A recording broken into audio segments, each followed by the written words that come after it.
এয়া আকাশবাণী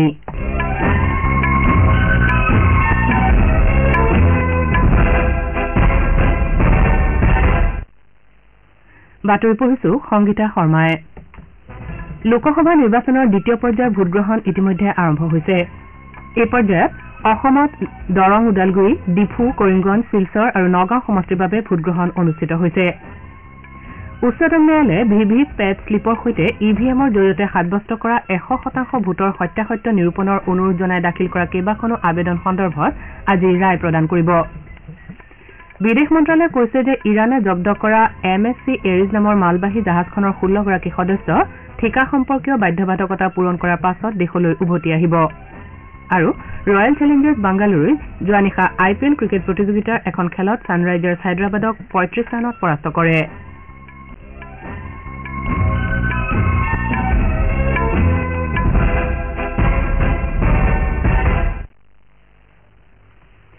লোকসভা নিৰ্বাচনৰ দ্বিতীয় পৰ্যায়ৰ ভোটগ্ৰহণ ইতিমধ্যে আৰম্ভ হৈছে এই পৰ্যায়ত 12খন ৰাজ্য আৰু কেন্দ্ৰীয় শাসিত অঞ্চলৰ 88খন আসন সামৰি লোৱা হৈছে সমষ্টিকেইটাৰ লগতে আউটাৰ মণিপুৰ লোকসভা সমষ্টিৰ বাকী অংশৰ বাবেও ভোটগ্ৰহণ আৰম্ভ হৈছে আজি ভোটগ্ৰহণ অনুষ্ঠিত হোৱা সমষ্টিকেইটাৰ ভিতৰত অসম আৰু বিহাৰৰ 5টাকৈ কেৰালাৰ 20টা কৰ্ণাটকৰ 14টা ৰাজস্থানৰ 13টা উত্তৰ প্ৰদেশ আৰু মহাৰাষ্ট্ৰৰ 8টাকৈ মধ্যপ্ৰদেশৰ 6টা পশ্চিমবংগ আৰু ছত্তীশগড়ৰ 3টাকৈ তথা মণিপুৰ ত্ৰিপুৰা আৰু জম্মু কাশ্মীৰৰ 1টাকৈ সমষ্টি আছে মধ্যপ্ৰদেশৰ বেতুল সংসদীয় সমষ্টিৰ বাবেও দ্বিতীয় পৰ্যায়তে ভোটগ্ৰহণ হোৱাৰ কথা আছিল যদিও বিএছপিৰ প্ৰাৰ্থীগৰাকীৰ মৃত্যুৰ পৰিপ্ৰেক্ষিতত সমষ্টিটোত ভোটগ্ৰহণ তৃতীয় পৰ্যায়লৈ পিছুৱাই দিয়া হৈছে এই পৰ্যায়ত আউটাৰ মণিপুৰ সংসদীয় সমষ্টিৰ 4গৰাকী প্ৰাৰ্থীসহ মুঠ 1202 গৰাকী প্ৰাৰ্থীৰ ৰাজনৈতিক ভাগ্য নিৰ্ণয় হ'ব ভোটগ্ৰহণ সুকলমে সম্পন্ন কৰাৰ বাবে 1,67,000 ভোটগ্ৰহণ কেন্দ্ৰৰ ব্যৱস্থা কৰা হৈছে আৰু 16 লাখৰো অধিক নিৰ্বাচনী বিষয়াক নিয়োজিত কৰা হৈছে এই পৰ্যায়ত প্ৰতিদ্বন্দ্বিতা আগবঢ়োৱা আগশাৰীৰ নেতাসকলৰ ভিতৰত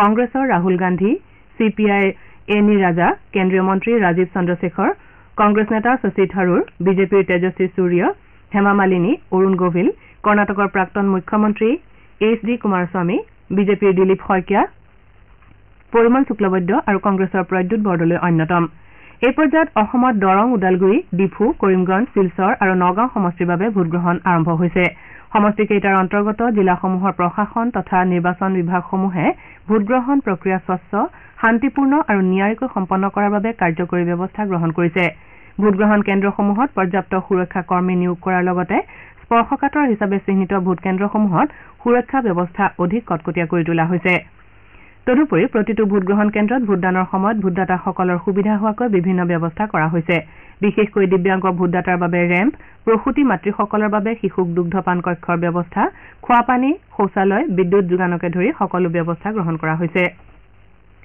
অসম আৰক্ষীৰ সূত্ৰই প্ৰকাশ কৰা মতে জটিল ভোটকেন্দ্ৰসমূহত অৰ্ধসামৰিক বাহিনীৰ জোৱানক সুৰক্ষাৰ দায়িত্ব অৰ্পণ কৰা হৈছে আৰু 4,745টা ভোটকেন্দ্ৰত ৱেব কাষ্টিঙৰ ব্যৱস্থা কৰা হৈছে লগতে এই কেন্দ্ৰসমূহত মাইক্ৰ অবজাৰ্ভাৰ নিয়োগ কৰা হৈছে ইপিনে নিৰ্বাচনৰ সময়ছোৱাত সীমান্ত অঞ্চলত সুৰক্ষাৰ দিশটোৰ বিশেষ গুৰুত্ব আৰোপ কৰি ৰাজ্যখনৰ আন্তঃৰাজ্যিক আৰু আন্তঃৰাষ্ট্ৰীয় সীমান্তসমূহ ছীল কৰি দিয়া হৈছে এই সময়ছোৱাত অঞ্চলসমূহত জনসাধাৰণৰ আহ-যাহ নিষিদ্ধ কৰাৰ লগতে যিকোনো কুটাঘাতমূলক কাৰ্যকলাপ প্ৰতিৰোধ কৰাৰ বাবে চোকা দৃষ্টি ৰখা হৈছে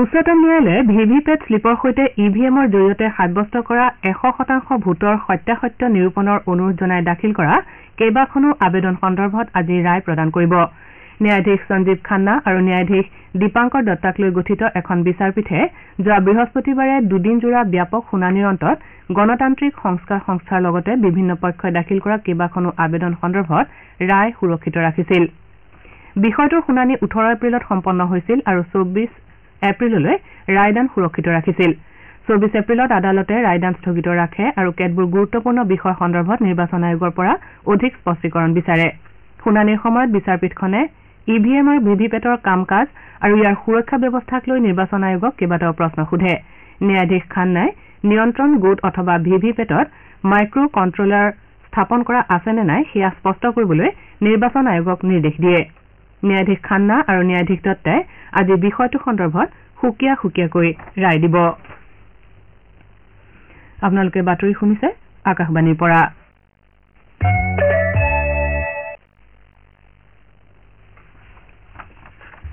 বিদেশ মন্ত্ৰালয়ে কৈছে যে ইৰাণে জব্দ কৰা MSC এৰিজ নামৰ মালবাহী জাহাজখনৰ 16 গৰাকী সদস্য ঠিকা সম্পৰ্কীয় বাধ্যবাধকতা পূৰণ কৰাৰ পাছত দেশলৈ উভতি আহিব। নতুন দিল্লীত কালি সংবাদ মাধ্যমৰ সৈতে হোৱা কথা বতৰাত বিদেশ মন্ত্ৰালয়ৰ মুখপাত্ৰ ৰণধীৰ জয়ছোৱালে কয় যে চালক দলৰ সদস্যসকলৰ স্বাস্থ্য ঠিকে আছে আৰু তেওঁলোকে নিয়মীয়াভাৱে পৰিয়ালৰ সৈতে যোগাযোগ ৰক্ষা কৰি আছে। তেওঁলোকে জাহাজত কোনো ধৰণৰ অসুবিধাৰ সন্মুখীন হোৱা নাই বুলি বিদেশ মন্ত্ৰালয়ৰ মুখপাত্ৰগৰাকীয়ে প্ৰকাশ কৰে। ইয়াৰ পূৰ্বে যোৱা 18 এপ্ৰিলত MSC এৰিজ নামৰ জাহাজখনৰ ভাৰতীয় চালক দলৰ সদস্যসকলৰ ভিতৰত ডেক কেডেট টিছা জোচেফ নিৰাপদে ভাৰতলৈ উভতি আহিছিল।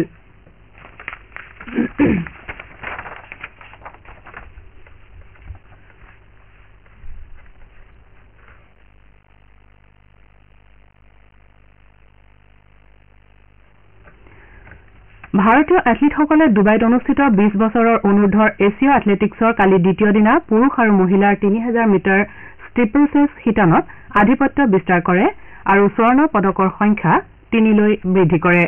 দেশৰ হৈ একটা দে মহিলাৰ 3000 মিটাৰ ষ্টিপলচেছত 10 মিনিট 31.92 ছেকেণ্ডেৰে সোণৰ পদক অৰ্জন কৰাৰ বিপৰীতে পুৰুষৰ শিতানত ৰণবীৰ সিঙে 9 মিনিট 22.62 ছেকেণ্ডেৰে সোণৰ পদক হস্তগত কৰে।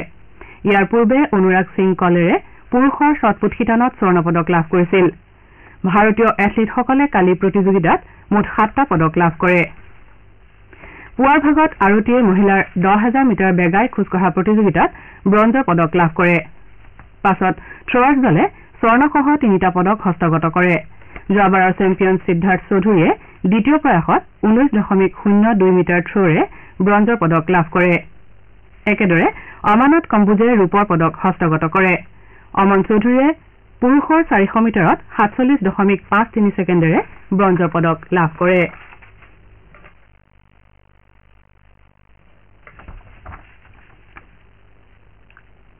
ৰয়েল চেলেঞ্জাৰ্ছ বেংগালুৰুৰ যোৱা নিশা হায়দৰাবাদৰ ৰাজীৱ গান্ধী আন্তঃৰাষ্ট্ৰীয় ষ্টেডিয়ামত অনুষ্ঠিত IPL ক্ৰিকেট প্ৰতিযোগিতাৰ এখন খেলত ছানৰাইজাৰ্ছ হায়দৰাবাদক 35 ৰানত পৰাস্ত কৰে। ছানৰাইজাৰ্ছ হায়দৰাবাদে 207 ৰানৰ লক্ষ্যৰে খেল আৰম্ভ কৰি নিৰ্ধাৰিত 20 অভাৰত 8টা উইকেট হেৰুৱাই 171 ৰানহে কৰিবলৈ সমৰ্থ হয়। হায়দৰাবাদৰ হৈ শ্বাহবাজ আহমেদে সৰ্বাধিক 40 ৰান কৰি অপৰাজিত হৈ ৰয়। ৰয়েল চেলেঞ্জাৰ্ছ বেংগালুৰুৰ হৈ কেমৰুন গ্ৰীণ, কৰ্ণ শৰ্মা আৰু স্বপ্নীল সিঙে 2টাকৈ উইকেট দখল কৰে। যশ দয়াল আৰু উইল জেক্সে 1টাকৈ উইকেট লাভ কৰে। ইয়াৰ পূৰ্বে ৰয়েল চেলেঞ্জাৰ্ছ বেংগালুৰুৱে প্ৰথমে বেট ধৰি নিৰ্ধাৰিত 20 অভাৰত 7টা উইকেটৰ বিনিময়ত 206 ৰান কৰে। ৰয়েল চেলেঞ্জাৰ্ছ বেংগালুৰুৰ হৈ বিৰাট কোহলীয়ে 51, ৰজত পাটিদাৰে 50 আৰু কেমৰুন গ্ৰীণে অপৰাজিত 37 ৰান কৰে। ৰজত পাটিদাৰক প্লেয়াৰ অব দ্য মেচ হিচাপে ঘোষণা কৰা হয়। ছানৰাইজাৰ্ছ হায়দৰাবাদৰ জয়দেৱ উনাদকটে 3টা, টি নটৰাজনে 2টা আৰু ময়ংক মাৰ্কণ্ডে আৰু পেট কামিন্সে 1টাকৈ উইকেট লাভ কৰে। প্ৰতিযোগিতাত আজি কলকাতাৰ ইডেন গাৰ্ডেন্ছত হ'বলগীয়া এখন খেলত পাঞ্জাৱ কিংছ কলকাতা নাইট ৰাইডাৰ্ছৰ বিৰুদ্ধে অৱতীৰ্ণ হ'ব। খেলখন সন্ধিয়া 7:30 বজাত আৰম্ভ হ'ব। লোকসভা নিৰ্বাচনৰ চতুৰ্থ পৰ্যায়ৰ বাবে দাখিল কৰা মনোনয়ন পত্ৰসমূহ আজি পৰীক্ষা কৰা হ'ব। এই পৰ্যায়ৰ বাবে কালি মনোনয়ন পত্ৰ দাখিলৰ অন্তিম দিন আছিল। ইচ্ছুক প্ৰাৰ্থীসকলে 29 এপ্ৰিললৈকে মনোনয়ন প্ৰত্যাহাৰ কৰিব পাৰিব। এই পৰ্যায়ত দেশৰ 9খন ৰাজ্য আৰু কেন্দ্ৰীয় শাসিত অঞ্চলৰ 96টা সংসদীয় সমষ্টিৰ বাবে 13 মে'ত ভোটগ্ৰহণ কৰা হ'ব। লোকসভা নিৰ্বাচনৰ পঞ্চম পৰ্যায়ৰ বাবে আজি অধিসূচনা জাৰি কৰা হ'ব। এই পৰ্যায়ত 6খন ৰাজ্য আৰু 2টা কেন্দ্ৰীয় শাসিত অঞ্চলৰ 49টা সমষ্টিৰ বাবে ভোটগ্ৰহণ কৰা হ'ব। এই পৰ্যায়ৰ বাবে 3 মে' মনোনয়ন দাখিলৰ অন্তিম দিন ধাৰ্য কৰা হৈছে আৰু 20 মে'ত ভোটগ্ৰহণ কৰা হ'ব। বাতৰি শেষ কৰাৰ পূৰ্বে প্ৰধান বাতৰি কেটি পুনৰ এবাৰ। লোকসভা নিৰ্বাচনৰ দ্বিতীয় পৰ্যায়ৰ ভোটগ্ৰহণ ইতিমধ্যে আৰম্ভ হৈছে। এই পৰ্যায়ত অসমত দৰং, ওদালগুৰি, ডিফু, কৰিমগঞ্জ, শিলচৰ আৰু নগাঁও সমষ্টিৰ বাবে ভোটগ্ৰহণ অনুষ্ঠিত হৈছে। উচ্চতম ন্যায়ালয়ে ভিভিপেট শ্লিপৰ সৈতে EVMৰ জৰিয়তে সাব্যস্ত কৰা 100% ভোটৰ সত্যাসত্য নিৰূপণৰ অনুৰোধ জনাই দাখিল কৰা কেইবাখনো আবেদন সন্দৰ্ভত আজি ৰায় প্ৰদান কৰিব। বিদেশ মন্ত্ৰালয়ে কৈছে যে ইৰাণে জব্দ কৰা MSC এৰিজ নামৰ মালবাহী জাহাজখনৰ 16 গৰাকী সদস্য ঠিকা সম্পৰ্কীয় বাধ্যবাধকতা পূৰণ কৰাৰ পাছত দেশলৈ উভতি আহিব। আৰু ৰয়েল চেলেঞ্জাৰ্ছ বেংগালুৰুৱে যোৱা নিশা IPL ক্ৰিকেট প্ৰতিযোগিতাৰ এখন খেলত ছানৰাইজাৰ্ছ হায়দৰাবাদক 35 ৰানত পৰাস্ত কৰে। এতিয়া বাতৰি ইমানতে অন্ত পৰিল।